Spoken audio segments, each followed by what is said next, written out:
I was looking forward to congratulating all my colleagues and discussing all the important ways this funding will help our public health experts, frontline healthcare professionals, and state and local officials combat the spread of this virus and mitigate its effects.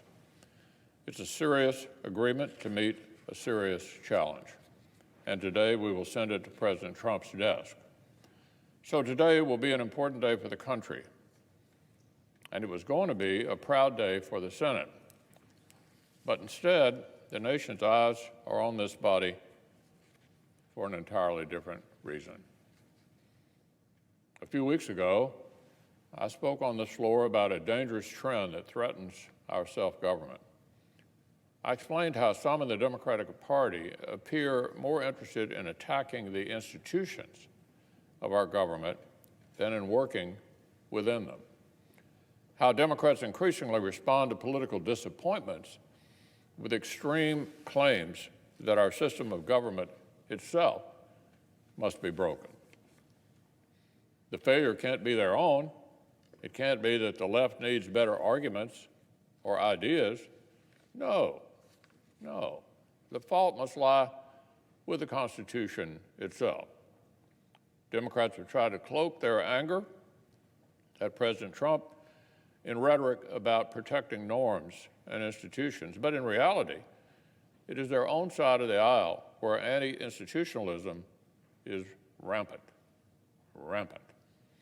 We could talk about attacks on the office of the presidency, on the Electoral College, on the First Amendment, on the Senate itself. But most striking of all have been the shameless efforts to bully our nation's independent judiciary. And yesterday, those efforts took a dangerous and disturbing turn. By now, many already know what the Democratic leader shouted outside the Supreme Court yesterday morning. I'm sorry to have to read it into the record. First, he prompted a crowd of left-wing activists to boo two of the associate justices, as though Supreme Court justices were professional athletes and Senator Schumer were jeering from the stands. And then the senior senator from New York said this: "I want to tell you, Gorsuch, I want to tell you, Kavanaugh, you've released the whirlwind, and you will pay the price. You won't know what hit you if you go forward with these awful decisions." End quote. Madam President, I'm not sure where to start. There is nothing to call this except a threat. And there's absolutely no question to whom it was directed.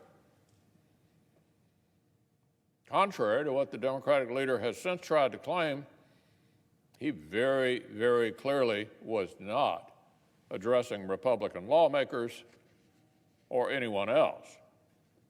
He literally directed the statement to the justices by name. And he said, quote, "If you go forward with these awful decisions," which could only apply to the court itself. The minority leader of the United States Senate threatened two associate justices of the U.S. Supreme Court, period. There's no other way to interpret that. Even worse, the threat was not clearly political or institutional. As I'll discuss in a moment, these kinds of threats are sadly nothing new from Senate Democrats. This was much broader, much broader. The Democratic leader traveled to the workplace of the two judges, and in front of a crowd of activists, he told those judges, "You will pay the price," right in front of the Supreme Court building. "And you won't know what hit you," he said, right in front of the Supreme Court building. If any American had these words shouted at them from a sidewalk outside their office, they would hear those threats as personal. And most likely they would hear them as threatening or inciting violence. That's how any American would interpret those words if they were directed at us. And that's certainly how the press and leading Democrats would have characterized them if President Trump or any senior Republican had said anything remotely similar.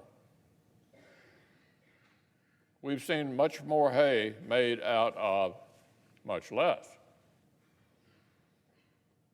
Perhaps our colleague thinks this is absurd. Perhaps he would like the most generous possible interpretation, that he got carried away and didn't mean what he said. But if he cannot even admit to saying what he said, we certainly cannot know what he meant. At the very best, his comments were astonishingly reckless and completely irresponsible. And clearly, as the Chief Justice stated in a rare and extraordinary rebuke, they were, quote, dangerous, end quote. Because no matter the intention, words carrying the apparent threat of violence can have horrific unintended consequences. In the most recent year on record, Madam President, the United States Marshal Service tracked thousands of threats and inappropriate communications against the judiciary. Thousands of threats against the judiciary. Less than 3 years ago, of course, an unhinged and unstable left-wing activist attempted a mass murder of congressional Republicans at a baseball field right across the river. A Senate leader appearing to threaten or incite violence on the steps of the Supreme Court could literally be a matter of deadly seriousness. So, I fully anticipate our colleague would quickly withdraw his comments and apologize. That's what even reliably liberal legal experts like Lawrence Tribe and Neil Katyal have publicly urged. Instead, our colleague doubled down. Doubled down. He tried to gaslight the entire country and stated that he was actually threatening fellow senators, as though that would be much better. But that's a fiction. And then a few hours later, the Democratic leader tripled down. Instead of taking Chief Justice Roberts' sober and appropriate statement to heart, he lashed out yet again and tried to imply the Chief Justice was biased for doing his job and defending the court. Let me say that again. He tripled down and he lashed out yet again and tried to imply the Chief Justice was biased for doing his job and defending the court. Our colleague, therefore, succeeded in attacking 33% of the Supreme Court in a space of a few hours.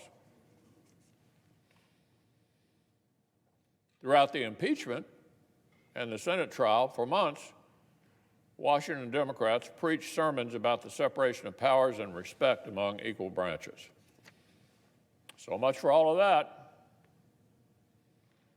And sadly, this attack was not some isolated incident. The left-wing campaign against the federal judiciary did not begin yesterday. Not yesterday.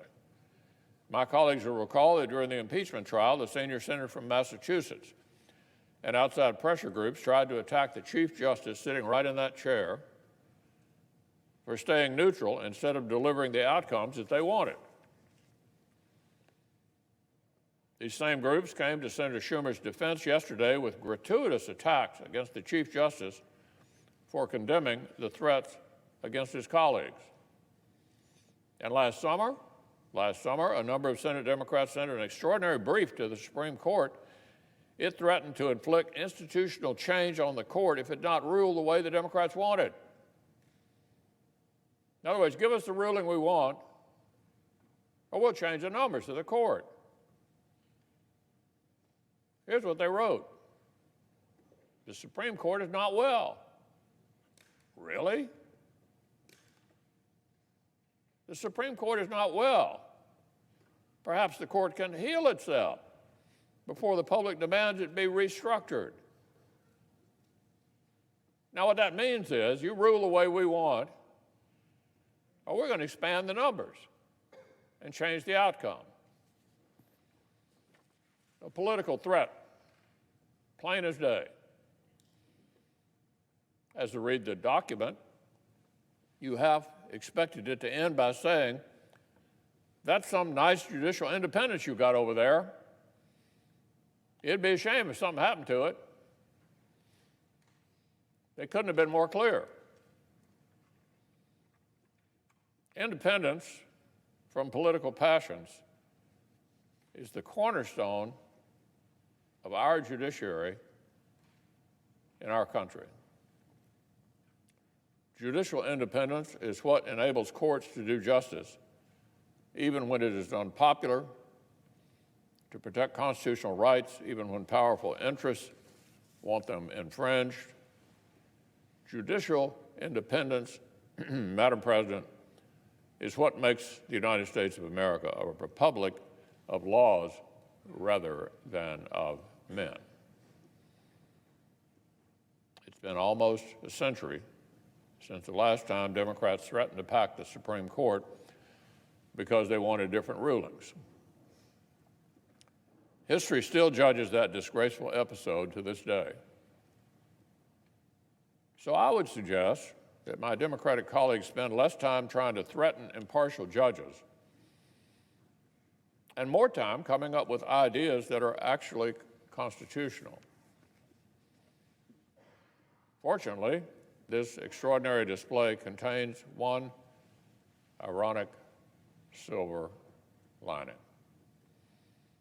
These clumsy efforts to erode a pillar of American governance have just reminded everyone why that pillar is so crucial. These efforts to attack judicial independence remind us that independence is essential. Every time Democrats try to threaten sitting judges, we are reminded exactly why the framers gave them life tenure and salary protection.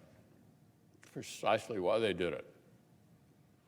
Every time Democrats toy with packing new seats onto the court, we're reminded exactly why, as Justice Ginsburg recently said, 9 seems to be a good number. Justice Ginsburg said, 9 seems to be a good number. The distinguished men and women of the Supreme Court do not and must not serve at the pleasure of angry partisans. Must not serve at the pleasure of angry partisans. They do not need to pay any mind to unhinged threats, as shameful as they may be. In fact, as the Chief Justice reminded us yesterday, they are duty-bound to pay such things no attention at all. Their job description is simple: to apply the law to the facts, as the Chief Justice put it, without fear or favor from whatever quarter. I have great confidence the court will do just that. I'm confident that if the facts and the Constitution would have led the court to disappoint Democrats the day before yesterday, they will still feel free to do so today and tomorrow and beyond, notwithstanding these shameful tactics. Now, I had hoped I would not need to reiterate what every Republican senator told the court in August after Senate Democrats sent their threatening brief. But today, I have no choice But to say it again, Republicans are absolutely and unshakably committed to the core constitutional principle of an independent federal judiciary. The core constitutional principle of an independent federal judiciary. As long as this majority holds the gavel, we will never let the minority leader's dangerous views become policy. This majority will ensure the only casualties of this recklessness are the reputations of those who engage in it.